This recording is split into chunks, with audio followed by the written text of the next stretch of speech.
mereka itu bodoh tanpa ilmu pengetahuan. Bangsa Arab sebelum datangnya Islam, mereka sudah menjadi bangsa yang maju. Ya, mereka itu pemuka-pemuka Quraisy, pemimpin-pemimpin suku Arab yang mana mereka ini memiliki ekonomi yang sangat bagus, yang sangat tinggi. Arab dari dulu sudah bisnis, Bu.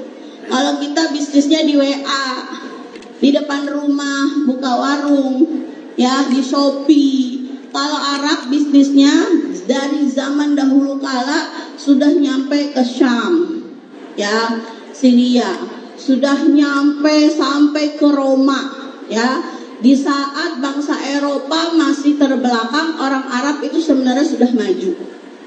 Bahkan dia menjadi pusat perdagangan. Di Mekah ada namanya pasar disebut dengan pasar Suq Uqas. Suq Uqas ini adalah tempat berkumpulnya para saudagar-saudagar dari berbagai penjuru, ya, berbagai penjuru dunia. Barang masuk ke Suq Uqas, pusat perekonomian.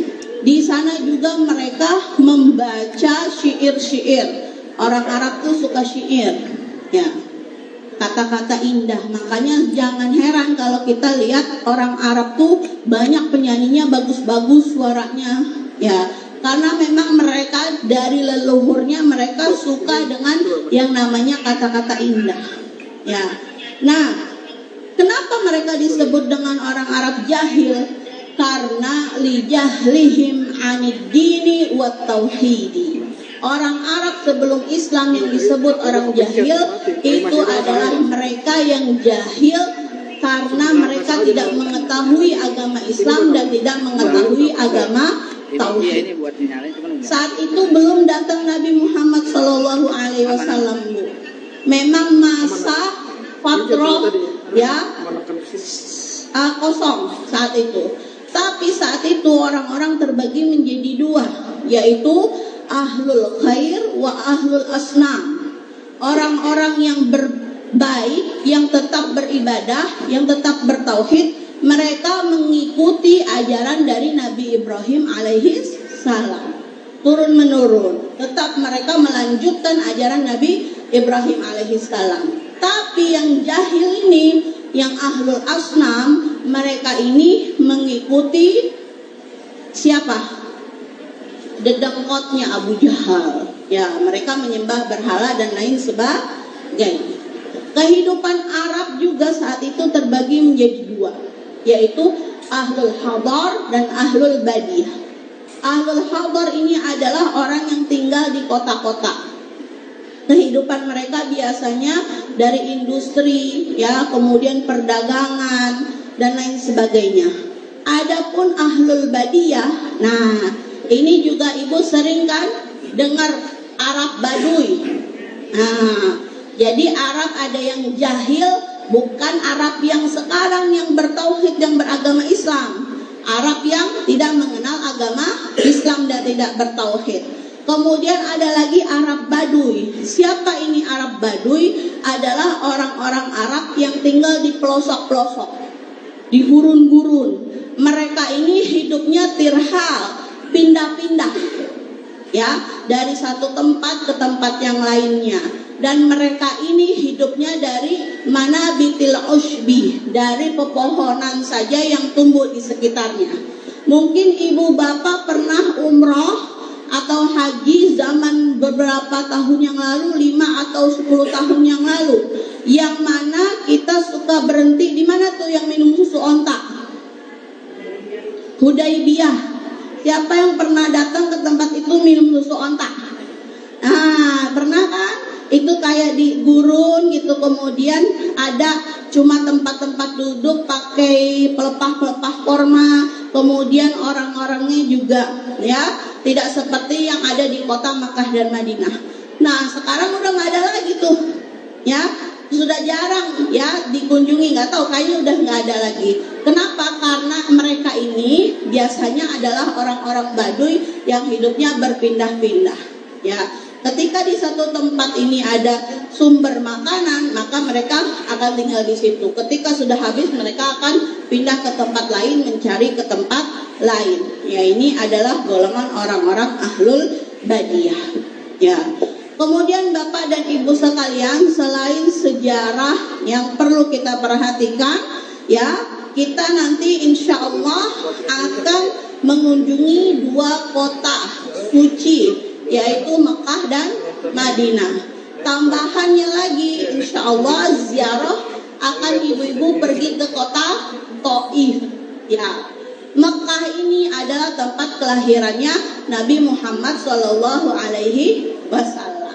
Ya, Nabi Muhammad, bapaknya, kakeknya, keluarganya ini berasal dari Mekah. Makanya makom di Mekah ini, ya, Sayyidah Khadijah dimakamkan di Mekah. Makam yang paling utama yang ada di Mekah yaitu adalah makom apa Bu, Bapak? Namanya Ma'la, betul ya. Adapun di Madinah, makom yang paling utama adalah makom Baqi, di mana di situ diwafatkan ya para sahabat-sahabat Nabi Sallallahu Alaihi Wasallam. Mekah adalah tempat kelahiran dan perjuangan Nabi Muhammad Sallallahu Alaihi Wasallam, di mana di situ juga ada rumah kenangan Nabi bersama ibunda Khadijah. Ibu kalau keluar setelah tawaf, kemudian sa'i, keluar dari pintu belakang, nanti lewat mau keluar dari masjid, itu akan melewati ubin yang bentuknya kotak-kotak kecil. Ubin yang lain biasa, tapi satu tempat doang ubinnya kotak-kotak kecil seperti dadu segini. Itu adalah wilayah bekas rumahnya Nabi Muhammad SAW bersama ibunda Khadijah. Kemudian apalagi ketika ibu sedang sa'i, akan melihat di seberang, ya, di ujung dari tempat sa'i itu ada perpustakaan.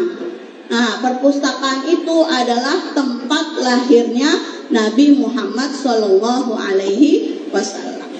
Adapun Madinah adalah tempat hijrahnya Nabi Muhammad Shallallahu Alaihi Wasallam. Di saat kondisi Makkah tidak kondusif, maka Allah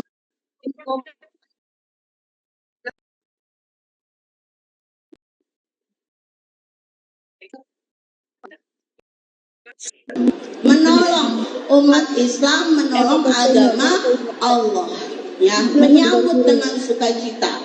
Makanya ibu kalau pergi ke Mekah, kemudian pergi ke Madinah, vibes-nya akan berbeda.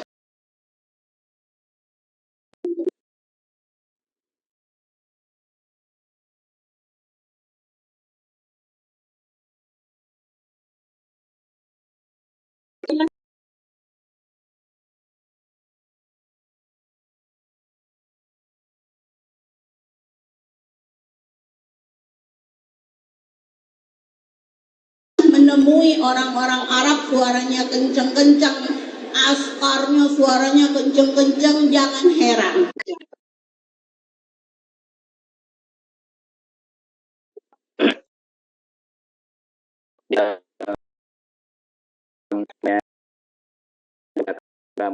Ada posisinya kalau ada dapat dan maka tua ini kita kerai belum ada.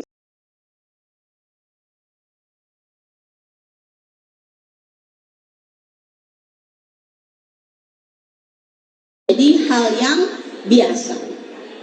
Ibu bapak, ya, nanti sampai di kota Mekah, kota Madinah, ya, ibu bapak melihat orang penjaga-penjaga toko yang hidungnya mancung, matanya belok, tapi ternyata belum tentu semuanya adalah orang Arab. Apalagi yang jualan-jualan, ternyata ada orang Bangladesh, ya, ada orang Pakistan, campur-campur. Sebagaimana sejarah yang tadi kita bahas, bahwasanya dulu ada namanya Suq Uqas, pasar Uqas, pusat perdagangan dunia. Orang dari berbagai penjuru itu datang sampai sekarang, maka di Mekah bahkan juga di Madinah bukan ya 100% orang Arab, tapi orang-orang dari berbagai penjuru macam-macam. Nah, ini perlu diantisipasi oleh bapak dan ibu. Orang Arab sendiri biasanya dia lebih cuek, ya, sama pendatang mereka cuek. Bahkan kalau yang pada saudagar itu waktunya haji dia nggak ada di tempat, dia pergi berlibur, ya. Kalau yang tidak melaksanakan ibadah haji, ya. Nah, oleh karenanya banyak sekali orang bercampur-campur, maka kita perlu berhati-hati, terutama ketika kita belanja. Ya, belanja ini bukan hal yang penting, nggak masuk dalam rukunnya haji, ya, tapi masuk dalam rukunnya bapak ibu. Karena kalau nggak belanja nggak syah, ya, belum beres kalau belum belanja. Maka perlu diperhatikan. Kita di sini di Indonesia biasanya belanja, kita nawar panjang, habis itu nggak jadi, nggak apa-apa, biasa aja. Di Indonesia paling orangnya kesel sedikit, cemberut. Tapi kalau di Arab, kalau kita udah nawar kepanjangan, itu ujung-ujungnya dia bisa marah, ya. Nah, dia bisa marah, bakhil, dia ngoceh-ngoceh dan lain sebagainya.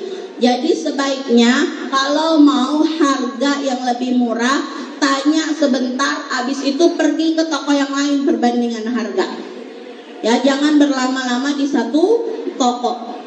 Kemudian biasanya toko-toko yang ada itu yang dekat dari masjid itu biasanya harganya lebih mahal dibandingkan yang mungkin agak jauh dari masjid. Depan masjid banget nih biasanya, itu biasanya lebih mahal. Ibu-ibu mau beli baju, ya survei dulu harganya. Biasanya di mall yang atas yang sepi, ya jarang orang datengin, itu biasanya harganya lebih murah daripada yang di depan masjid langsung. Mau lebih murah lagi, biasanya di depan penginapan. Ba'da subuh itu datang tuh banyak rame, ya, itu diobral. Tapi siap-siap, biasanya karena itu adalah penjual yang ilegal, dalam beberapa waktu akan ditertibkan oleh askar atau satpol PP. Ibu nggak usah kesian ngelihat dia lari sono, lari sini, ya tunggang langgang takut, ya diomelin sama askar. Dia udah biasa kayak gitu. Dan hidup dia memang seperti itu, mereka sudah tahu. Ya, jadi para TKW juga biasanya berjualan makan makanan, ya, bakso, kemudian apalagi onde-onde, ya. Tapi jangan dikira rasanya bakal sama kayak di sini, ya. Pastinya belum tentu sama. Kemudian selanjutnya, dalam bersosial perlu diperhatikan. Kita tidak bisa disamakan kita berbicara di sini dengan kita di sana dengan orang Arab ataupun orang-orang yang sudah mukim bekerja di sana. Di sini kita penuh dengan keramahan. Saya ingat pertama kali, ya, saya nikah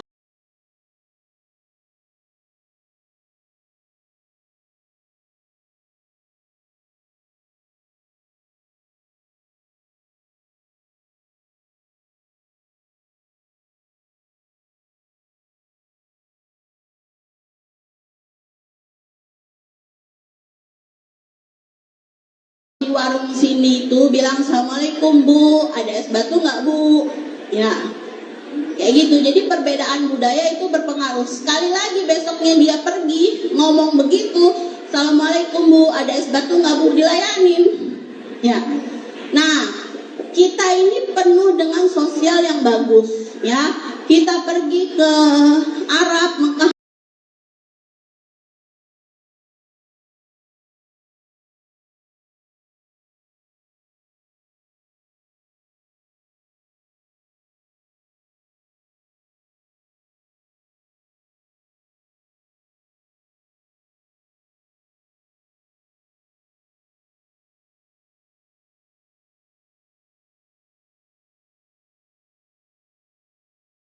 dimanfaatkan. Dan jangan ya apalagi kalau dengan lawan jenis.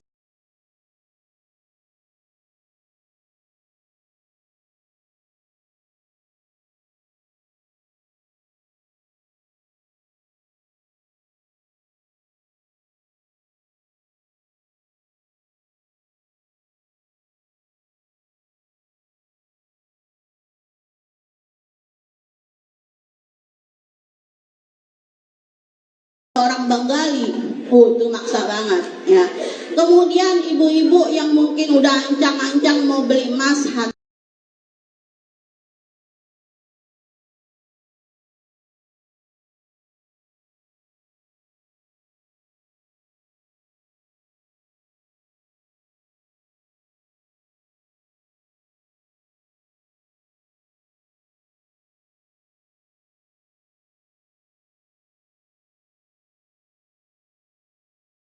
pun mohon maaf ibu-ibu yang umurnya masih 17 tahun atau dibalik ya, jadi 71 tahun tetap aja terlihat menarik di hadapan mereka ya. Jadi hati-hati ya. Kenapa orang Arab ini ya, mereka, saya pernah satu kali hadir di acara anaknya dari temennya ayah saya, orang Arab asli ya. Saya datang, kemudian acara terpisah.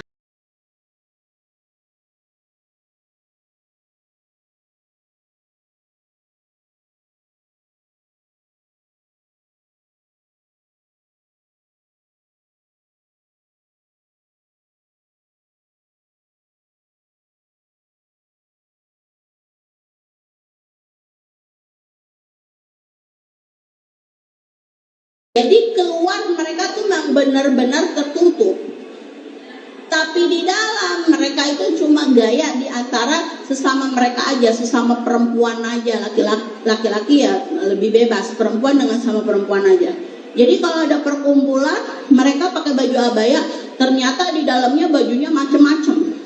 Ya, rambutnya ya udah dibentuk-bentuk, udah dicat, sepatunya high heel ya, pakai topi di dalam, pakai bando di dalam rumah. Jadi mereka itu cuma gaya-gayaan di dalam aja. Anak sekolah di sana di Arab ya, sekolah dipisah, laki-laki, perempuan. Pergi dari rumah mereka pakai baju abaya, anak perempuan nih. Sampai di sekolah, sampai di kelas mereka ganti kostum, dibuka kerudungnya ya. Kenapa? Perempuan semua, gaya-gaya di dalam. Jadi orang di sana jarang ngelihat ya yang gaya-gaya, kecuali paling jamaah umroh, jamaah haji.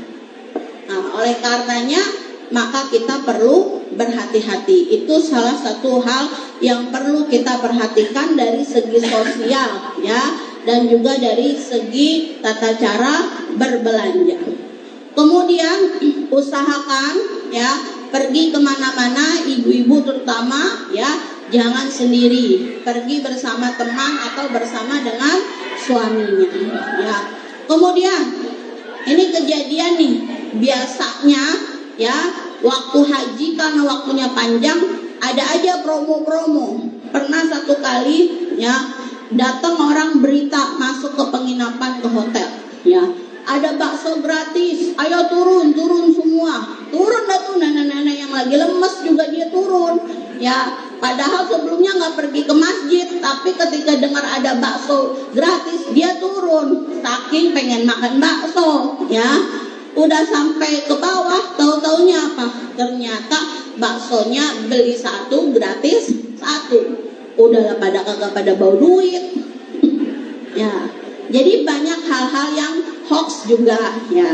Tapi meskipun begitu ya, orang Arab yang baik-baik itu biasanya di musim haji mereka benar-benar ingin bertabaruk, ingin berderma. Makanya seringkali di siang hari, di pagi hari ada mobil box ya, parkir di jalan atau di depan penginapan, itu membagi-bagikan korma ya. Bagian kormanya nggak tanggung-tanggung, kadang setengah kilo ya, Silahkan diambil, sabilillah. Besok ada lagi, ambil lagi. Lama-lama pulang gak usah beli korma. Ya, nasi kebuli ambil. Ya, di masjid biasanya banyak yang berderma roti. Nah, untuk roti ini ibu-ibu perlu memperhatikan. Kadang-kadang pengen senang makan roti, ngambil yang ini, ngambil yang itu, ngambil, padahal rotinya roti lebar. Ya, atau rotinya roti baget yang panjang kayak pentungan.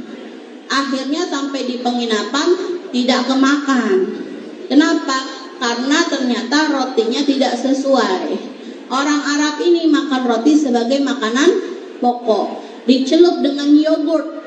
Yogurtnya bukan yogurt manis, yogurtnya yogurt plain, tidak ada rasanya. Ditambah lagi misalnya dengan potongan daging, potongan ati. Kalau kita orang Indonesia makan roti nggak seberapa, maunya dipakein selai coklat atau mesis, nggak ada yang ngasih begitu, ya. Jadi kalau ada yang ngasih, sekiranya memang kita mau makan, ambil. Tapi kalau memang kita tidak cocok, maka mungkin ambil seperlunya, satu bisa berdua supaya tidak mubazir dan buang-buang. Kemudian ibu bapak nanti di sana pasti musim haji itu akan banyak restoran-restoran yang baru dibuka, yang mana sebelumnya umroh itu nggak ada, khusus dia bukanya cuma di musim haji. Sepanjang jalan ibu nanti akan ngelihat ayam tawaf. Tahu kan ayam tawaf? Ya, ayam ditusuk terus dia muter terus. Itu namanya ayam tawaf. Kalau kita bilangnya mahasiswa Indonesia yang belajar di Timur Tengah bilangnya itu ayam tawaf, ya. Atau makanan-makanan lainnya. Perlu diperhatikan ketika kita belanja beli makanan, di sana satu porsi itu tidak sama dengan satu porsi di Indonesia. Ya, jadi satu porsinya Arab itu bisa untuk berdua atau bertiga orang. Ya, jadi nanti disesuaikan. Kemudian selanjutnya, tadi kan kita sudah tahu bahwasanya perempuan di Saudi itu, orang Saudi pakai abaya kemudian tertutup semuanya. Nah, kita juga perlu memperhatikan pakaian kita. Ini seringkali terjadi, ya, jamaah-jamaah sebelum-sebelumnya itu pergi ke masjid pakai daster. Ya, pakai daster. Boleh nggak pakai daster? Kalau menurut saya boleh, tapi dasternya harus tangan panjang. Di dalam dasternya harus pakai daleman, celana panjang dalemannya ataupun rok di dalamnya supaya tidak nerawang. Ya, kemudian sebaiknya ditutup dengan mukena, jadi panjang. Bukan pakai daster kemudian pakai kerudung biasa tanpa pakai rok dalam panjang atau celana panjang dalam pergi ke masjid. Ya, jadi ini perlu diperhatikan. Bahkan termasuk di penginapan sekalipun, keluar dari kamar penginapan itu harus dengan berpakaian rapih. Usahakan pakaian-pakaiannya yang benar-benar tertutup aurat, ya, tidak transparan, tidak nerawang. Begitu juga dengan kerudungnya. Ya, jadi mereka ini biasa kadang orang Arab Saudi perempuan pakai abaya, dalamnya pakainya celana lepis. Ya, jadi benar-benar memang tidak nerawang. Ya, jadi perlu hati-hati. Untuk pakaian putih, ya, sebenarnya sunnahnya adalah pakaian putih, ya. Tapi kalau memang ternyata khawatir baju putihnya ini justru nerawang, maka saya sarankan lebih baik pakainya adalah baju hitam. Adapun putih bisa mukenanya yang putih, ya.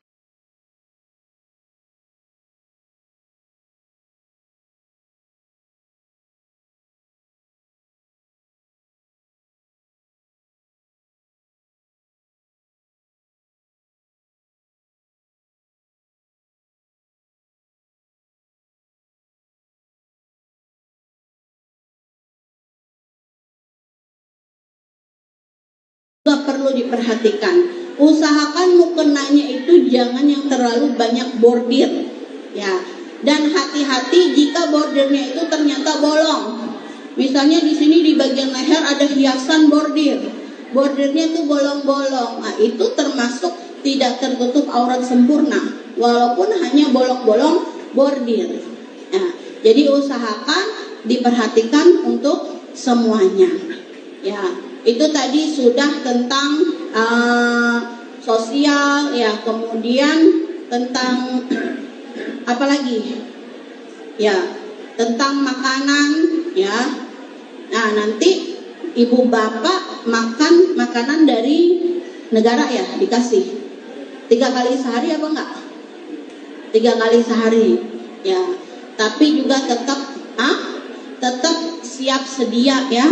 Ya, di rumah yang sukanya makannya sambal, karena makanan catering yang dari Kemenak ya itu kadang kalau rezekinya bagus, alhamdulillah. Ya, tapi setiap tahun tuh selalu ada aja trouble. Ya, terutama nanti saat wukuf. Ya, wukuf di padang Arafah, sedangkan kita ingin fokus beribadah. Ya, terkadang ada saja kendala-kendala seperti ini. Dan selanjutnya ya, yang perlu diperhatikan adalah niat kita saat kita beribadah. Coba ya kita benar-benar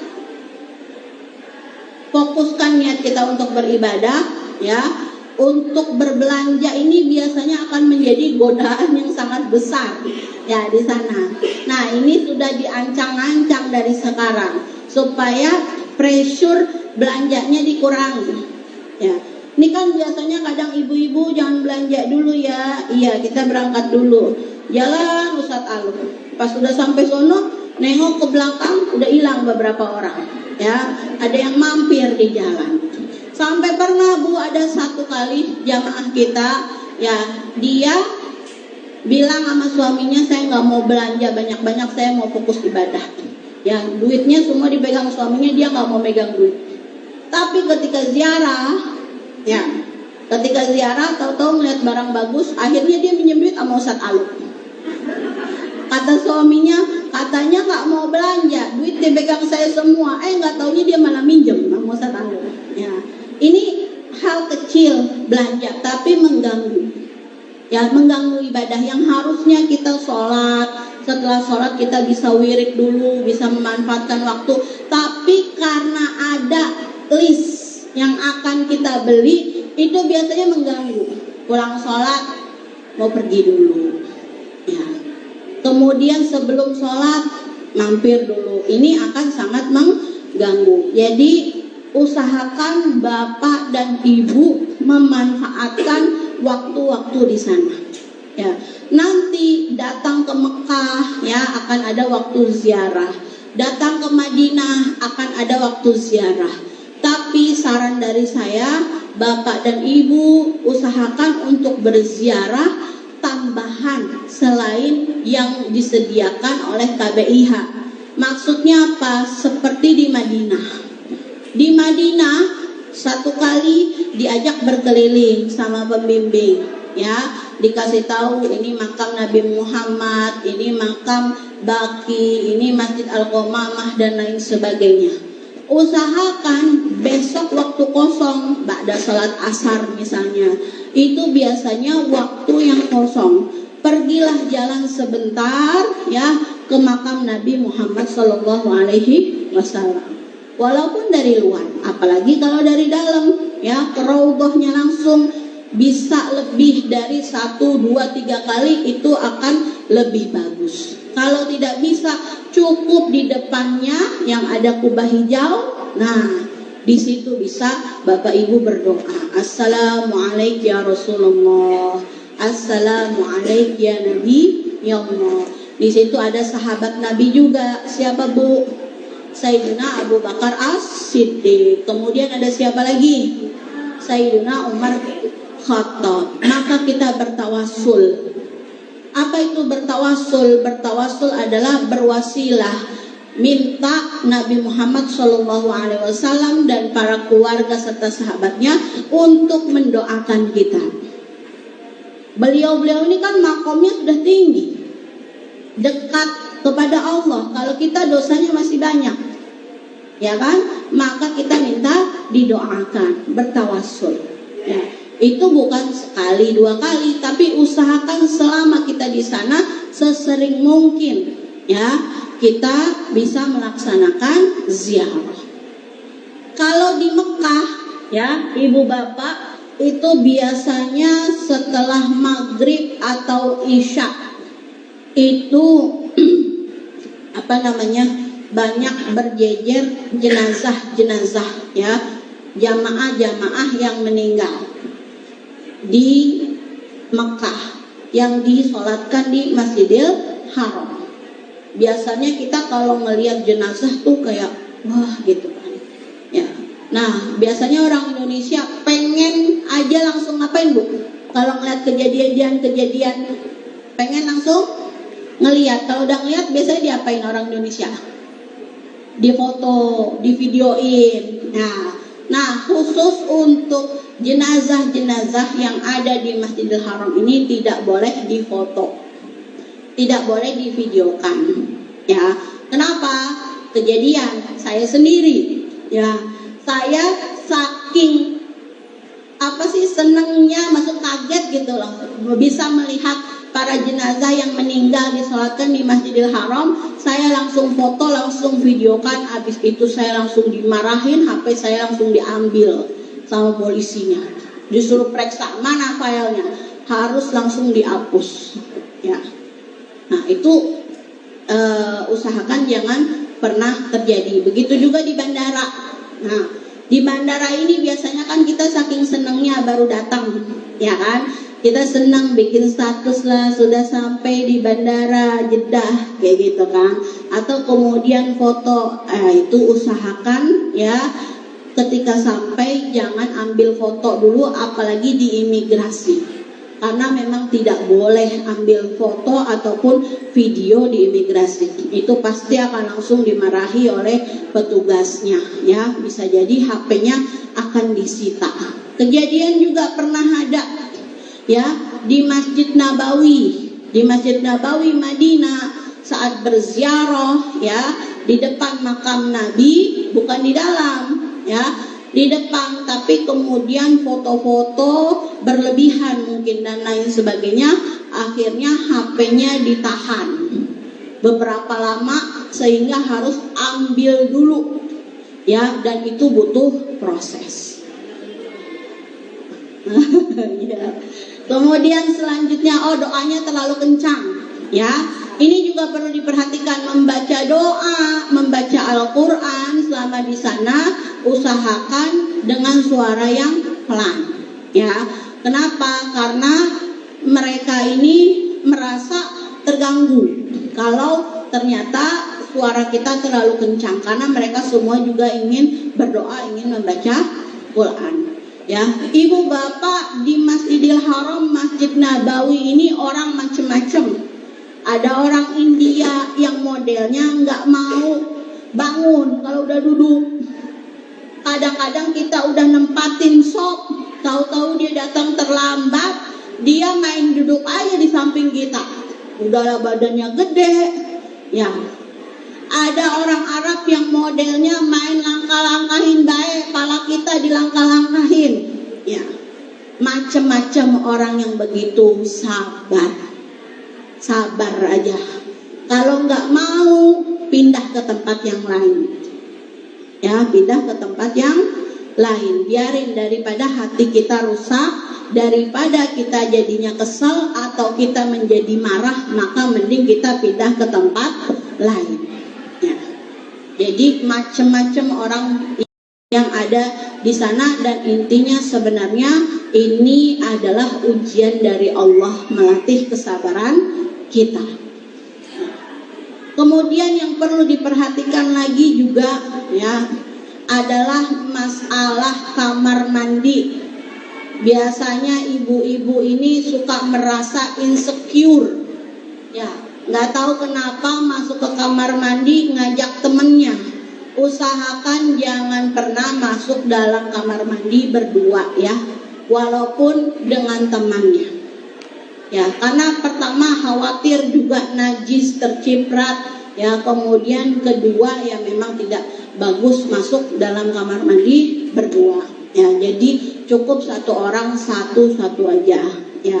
Nah, untuk di padang Arafah saat wukuf ini perlu diperhatikan, kamar mandi tidak bisa berlama-lama. Ya, saya paling sering kena diomelin. Ya, kenapa? Karena saya kalau di kamar mandi lama. Ya, jadi ibu-ibu mudah-mudahan nggak sama kayak saya. Ya, tapi insya Allah haji kali ini jauh lebih enak daripada haji sebelum-sebelumnya. Ya, kalau saya dulu haji di padang Arafah benar-benar masih terasa batu-batuannya, cuma dialaskan oleh tikar. Ya, kita tidur juga sulit. Ya, bahkan pernah kita itu pakai plastik sampah ya. Kita tidur di situ atau kita tidur di kursi roda. Tapi kalau sekarang hajinya lebih tertib, ya, lebih nyaman. Tapi tentu juga kita harus banyak-banyak berdoa, karena yang namanya trouble, ujian ibadah haji ini selalu ada. Dulu alhamdulillah tahun 2010 saat kita haji, datang sampai di bandara itu jam 2 malam. Ya, jam 2 malam itu kita masih dianggurin aja di bandara. Sampai pagi belum dikasih makan. Ya kan?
Ibu, ya, kenapa? Memang selain itu adalah ujian.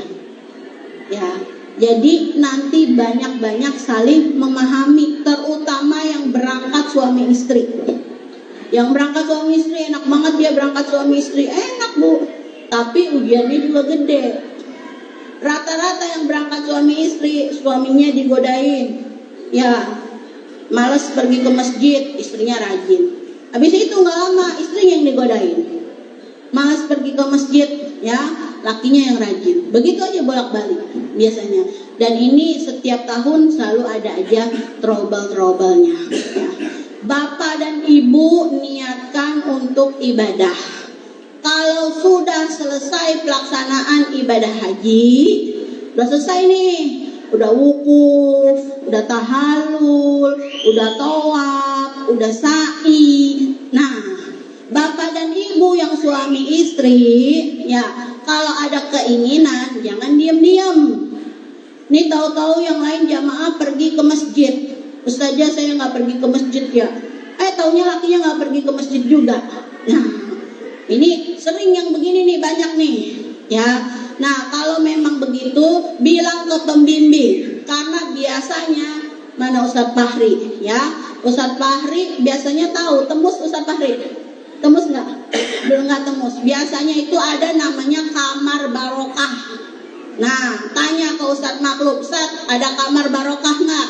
Berapa sewanya? Itu mending begitu jelas, ya. Jangan ngumpet-ngumpet.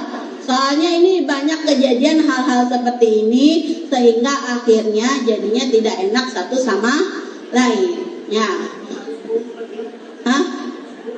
Iya, maksudnya dalam artian harus jelas gitu, dalam artian di tempatnya, jangan di kamar yang memang punya jamaah gitu ya.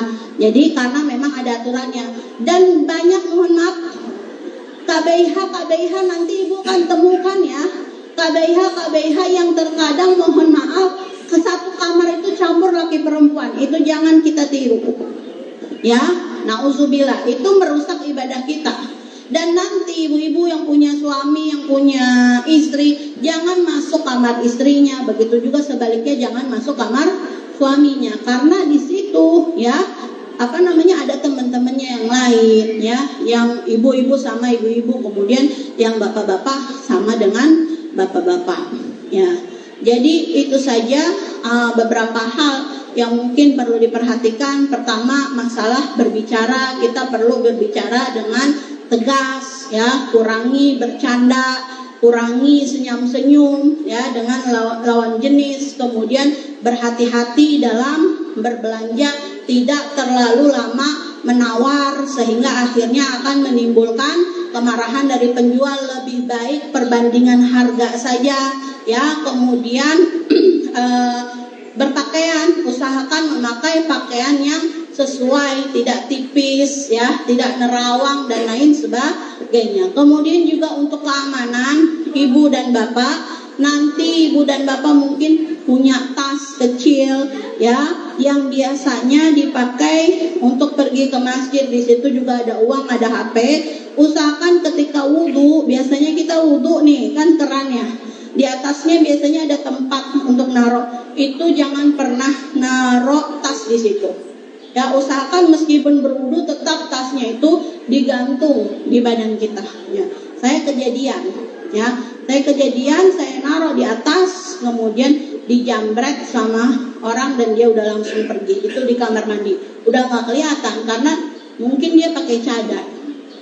Yang pakai cadar itu kan bukan cuma orang Arab, ada orang dari berbagai macam. Ya, intinya hati-hati, jangan sampai ada kehilangan ya